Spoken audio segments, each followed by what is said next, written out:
इस रेसिपी को बनाने के लिए सबसे पहले हम आटा लगाकर रेडी करेंगे। इसके लिए हम 2 कप गेहूं का आटा ले लिए हुए हैं। इसके अंदर डाल देंगे स्वाद के हिसाब से नमक, 1/4 टीस्पून डालेंगे अजवाइन, 1 टेबल स्पून देसी घी डालेंगे। घी डालने के बाद हम इसे एक बार अच्छी तरीके से मिक्स कर लेंगे। आटा को अच्छी तरीके से मिक्स करने के बाद अब हम नॉर्मल पानी की सहायता से पूरी के जैसा हल्का सा टाइट डो लगाकर रेडी करेंगे। जिस तरीके से पूरी का आटा लगाते हैं उसी तरीके से लगा के रेडी करना है।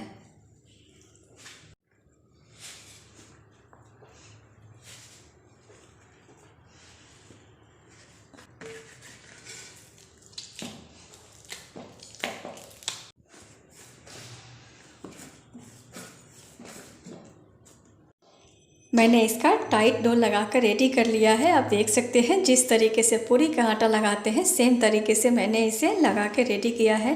तो चलिए अब हम इसे 10 से 15 मिनट तक रेस्ट करने देते हैं। जब तक आटा रेस्ट कर रहा है तब तक हम पराठा के लिए प्याज को भून कर रेडी कर लेते हैं। इसके लिए हम कढ़ाई में डालेंगे लगभग 2 table spoon cooking oil. Oil जब अच्छी तरीके से गर्म हो जाए तब डालेंगे 1/4 टीस्पून कलौंजी। साथ ही में हम डाल देंगे 6 मीडियम साइज़ के बिल्कुल पतले पतले स्लाइस किए हुए प्याज। मैंने इसे एकदम पतला पतला स्लाइस किया हुआ है। तो चलिए हम प्याज को डाल देते हैं।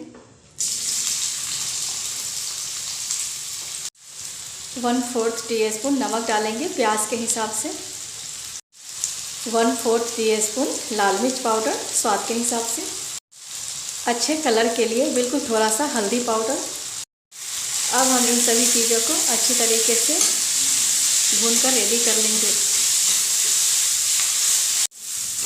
मीडियम टू हाई फ्लेम के ऊपर 2 मिनट तक भूनने के बाद जब प्याज हल्का सॉफ्ट हो जाए और ये ट्रांसपेरेंट दिखना शुरू हो जाए तब हम गैस के फ्लेम को बिल्कुल लो कर देंगे। और लो फ्लेम करने के बाद हम प्याज को एक प्लेट में डाल देंगे ठंडा होने के लिए। प्याज को बहुत ज़्यादा गोल्डन ब्राउन नहीं करना है।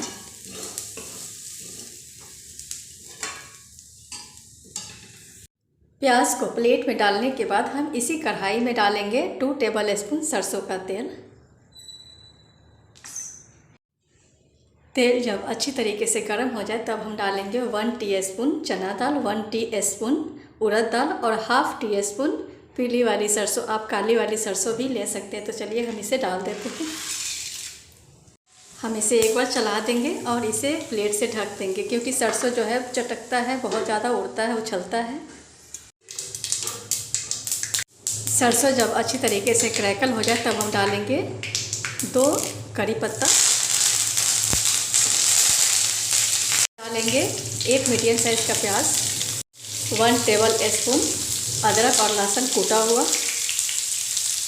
इन सब चीज़ों को हम हल्का golden brown, light golden brown भूनकर रेडी कर लेंगे।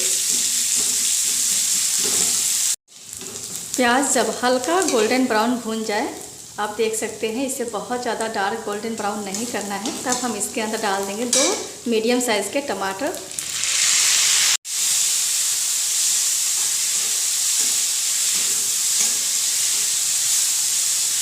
टमाटर को अच्छी तरीके से मिक्स करने के बाद डालेंगे स्वाद के हिसाब से नमक, 1/2 टीस्पून हल्दी पाउडर, 1/4 टीस्पून लाल मिर्च पाउडर। आप अपने स्वाद के हिसाब से डालेंगे। अब हम इन सभी चीज़ों को अच्छी तरीके से सॉफ्ट हो जाने तक कुक कर लेंगे।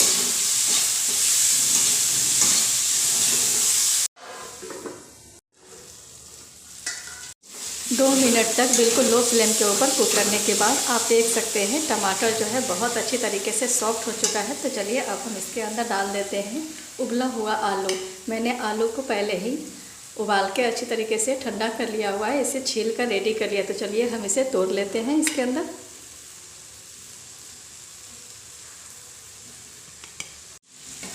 मैंने आधी किलो आलू का इस्तेमाल किया है, 500 ग्राम। तो चलिए हम आलू को अच्छी तरीके से एक बार मिक्स कर लेते हैं। आलू को टमाटर के साथ में अच्छी तरीके से मिक्स करने के बाद डाल देंगे इसमें 1 table spoon sambar masala powder, sambar masala powder डालने के बाद हम इसे अच्छी तरीके से मिक्स कर लेंगे। अच्छी तरीके से मिक्स करने के बाद हम इसे ढक देंगे। ढक के इसे 2 मिनट तक बिल्कुल लो फ्लेम के ऊपर कुक कर लेंगे। 2 मिनट तक बिल्कुल लो फ्लेम के ऊपर कुक करने के बाद अब ये सब्ज़ी बनकर बिल्कुल रेडी हो चुका है। तो चलिए अब हम इसे उतार देते हैं।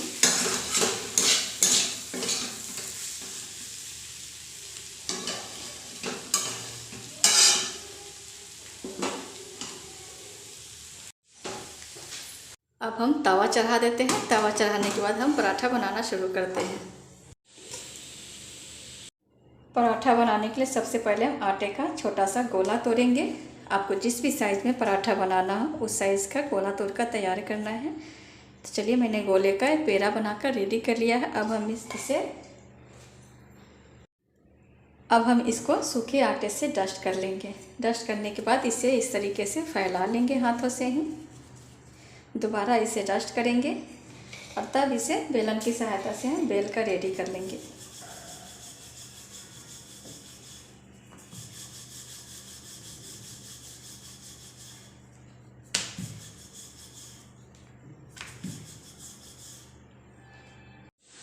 मैंने इसे बेल कर रेडी कर लिया है। ना तो बहुत ज़्यादा पतला बेलना है, ना ही बहुत ज़्यादा मोटा बेलना है।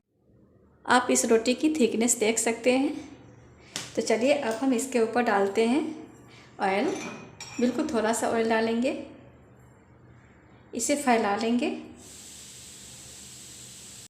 ऑयल को अच्छी तरीके से फैलाने के बाद हम इसके ऊपर थोड़ा सा आटा डस्ट करेंगे। जो मैंने गेहूं का आटा लिया है उससे ही डस्ट कर लेंगे।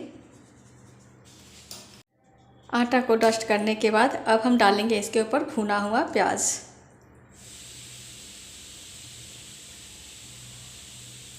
इसे फैला लेंगे।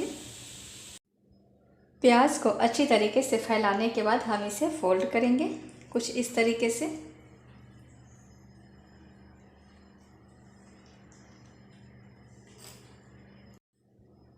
मैंने इसे दोनों साइड से फोल्ड कर दिया है। तो चलिए अब हम इस तरीके से इसे राउंड शेप में मोड़ लेते हैं।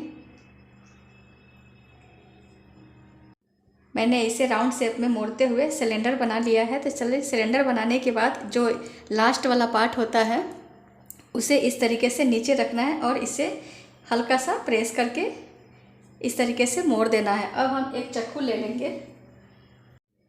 चाकू को मैंने थोड़े से ऑयल से ग्रीस कर लिया ताकि ये आटा में चिपके नहीं। इस तरीके से मोड़ने के बाद हम इसे बीच से कट कर लेंगे।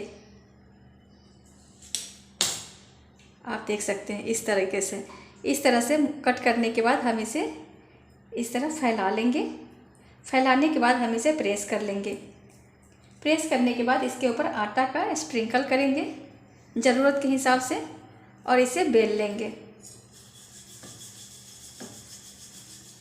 आटा स्प्रिंकल करते हुए बेलना है ताकि ये चिपके नहीं।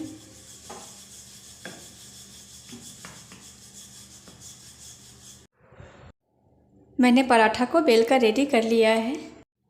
यहाँ तवा भी अच्छी तरीके से गर्म हो चुका है। तो चलिए हम पराठा को सेक लेते हैं। पराठा डालने के बाद मैंने इसे एक साइड से 1 से 1.5 मिनट तक मीडियम फ्लेम के ऊपर सेक लिया है। तो चलिए अब हम इसे पलट देते हैं।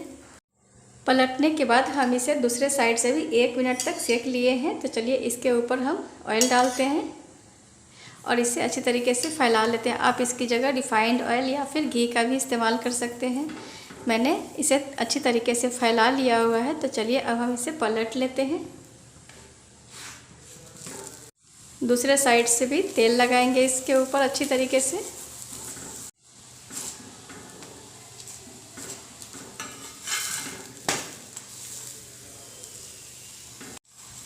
दोनों साइड से मैंने इसे अलट पलट कर क्रंची होने तक कुक कर लिया हुआ है। तो चलिए अब हम इसे सर्व कर देते हैं। मैंने इस ओनियन लच्छा पराठा को पोटैटो फ्राई, दही और अचार के साथ में सर्व कर दिया है। प्लीज़ इसे एक बार मेरे तरीके से बना के ज़रूर ट्राई करें। मुझे पूरा विश्वास है आपको ये रेसिपी बहुत ज़्यादा पसंद आएगी। अगर आपको मेरी ये रेसिपी अच्छी लगे तो प्लीज़ आप मेरे इस रेसिपी को एक लाइक करें, मेरे इस चैनल को सब्सक्राइब करें तथा बेल आइकन को भी प्रेस करें ताकि मेरी हर आने वाली एक नई और हेल्दी रेसिपी आप तक पहुंच सके। Thank you for watching. तो चलिए हम आपको दिखाते हैं कि ये लच्छा पराठा जो मैंने बनाया है वो किस तरीके का बनकर तैयार हुआ है। तो चलिए हम इसे तोड़कर दिखा देते हैं। मैंने इस लच्छा पराठा को बहुत ही आसान विधि से बनाया है, जिसे कोई भी बनाकर आसानी से बना के खा सकता है। आप देख सकते हैं बहुत ही अच्छी तरीके से बनकर रेडी हुआ है। ये बहुत अच्छा बनकर तैयार होता है, आप देख सकते हैं। खाने में बहुत ही ज़्यादा टेस्टी और हेल्दी है। तो प्लीज़ इसे एक बार मेरे तरीके से बना के ज़रूर ट्राई करेंगे।